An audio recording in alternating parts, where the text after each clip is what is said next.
नमस्ते दोस्तों, आप सभी का स्वागत है हमारे YouTube चैनल दादी नानी स्टोरी में। दोस्तों, कहानी शुरू करने से पहले अगर अभी तक आपने हमारे चैनल को सब्सक्राइब नहीं किया है तो चैनल को जरूर सब्सक्राइब करें। महान कुरुक्षेत्र युद्ध के बाद के उथल पुथल के बीच वीरता और बलिदान की एक कहानी सामने आई, जो अर्जुन और चित्रांगदा के पुत्र बब्रुहन के इर्द गिर्द केंद्रित थी। युद्ध के बाद पांडवों ने अपनी पत्नी द्रौपदी के साथ सांत्वना और तपस्या की तलाश में विभिन्न पवित्र स्थलों की तीर्थ यात्रा की। उनके साथ एक युवा और साहसी राजकुमार बब्रुहन था, जो युद्ध के मैदान में अपनी योग्यता साबित करने के लिए उत्सुक था। अपनी तीर्थयात्रा के दौरान पांडव और द्रौपदी बब्रुहन के नाना चित्रवाहन द्वारा शासित मणिपुर पहुंचे। मणिपुर की भूमि अपने कुशल योद्धाओं और प्रचंड परंपराओं के लिए जानी जाती थी।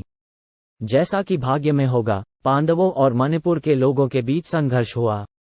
बब्रुहन अपने कौशल का प्रदर्शन करने और अपनी भूमि की रक्षा करने की इच्छा से पांडवों के साथ युद्ध में लगा हुआ था। उनके अनजाने में उनके अपने पिता अर्जुन उनके विरोधियों के बीच खड़े थे। इसके बाद होने वाली लड़ाई भयंकर थी, जिसमें प्रत्येक लड़ाके ने अपने मार्शल कौशल और दृढ़ संकल्प का प्रदर्शन किया। अर्जुन ने अपने बेटे के उल्लेखनीय कौशल को पहचानते हुए अपने प्यारे बच्चे को नुकसान पहुंचाने की अनिच्छा से संयम से लड़ाई लड़ी। अपने प्रयासों के बावजूद बब्रुहन एक दुर्जेय विरोधी साबित हुआ। उसने बाणों की बौछार की और अपने अदम्य साहस का प्रदर्शन किया। त्रासदी के एक क्षण में बब्रुहन ने अनजाने में एक तीर चलाया जो अर्जुन के दिल में लगा। अपने पिता के पतन का गवाह दुख और पछतावे से उबरते हुए बब्रुहन को अपने कार्यों की भयावहता का एहसास हुआ। स्थिति की गंभीरता के डूबते ही युद्ध क्षेत्र शांत हो गया। द्रौपदी अपने पति के पतन को देखकर वेदना से भरी हुई थी। उसने अर्जुन को पुनर्जीवित करने का तरीका खोजने के लिए बब्रुहन से याचना की। तब ये पता चला कि बब्रुहन के पास नागमणि के रूप में जाना जाने वाला एक दिव्य रत्न था, जिसमें जीवन को बहाल करने की शक्ति थी। अपने पिता की जान बचाने के लिए बब्रुहन ने नागमणि को पुनः प्राप्त किया और अर्जुन की छाती पर रख दिया। चमत्कारिक रूप से मणि ने अर्जुन को पुनर्जीवित किया, उसे मृत्यु के कगार से वापस लाया। राहत और कृतज्ञता से अभिभूत द्रौपदी ने बब्रुहन की वीरता और भक्ति को पहचानते हुए उसे गले लगा लिया। अर्जुन के पुत्र के रूप में बब्रुहन की असली पहचान का खुलासा हुआ, जिससे संघर्ष समाप्त हो गया। बब्रुहन की वीरता और निस्वार्थता ने एक योद्धा के रूप में अपनी योग्यता साबित की थी, जिसने उपस्थित सभी लोगों का सम्मान और प्रशंसा अर्जित की थी।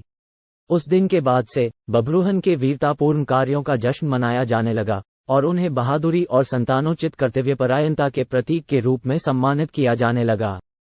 वह अपने माता पिता पांडवों के साथ उनकी तीर्थ यात्रा पर जाता रहा, जो परिवार के स्थायी बंधन और एक योद्धा की भावना की ताकत के लिए एक वसीयतनामा के रूप में खड़ा था। बब्रुहन की कहानी रिश्तों की जटिलताओं और धार्मिकता के मार्ग पर आने वाले परीक्षणों की याद दिलाती है। ये वफादारी, कर्तव्य और व्यक्तिगत महत्वाकांक्षाओं की खोज के बीच फटे हुए व्यक्तियों के आंतरिक संघर्ष को रेखांकित करता है। बब्रुहन की यात्रा योद्धाओं के सामने निहित संघर्षों और चुनौतियों का प्रतीक है, जिन्हें अपने नैतिक सिद्धांतों को बनाए रखते हुए रक्षक के रूप में अपनी भूमिका निभानी चाहिए। उनकी कहानी हमें अशांत परिस्थितियों के बीच भी विवेक, करुणा और पारिवारिक बंधनों के सामंजस्य के महत्व को सिखाती है।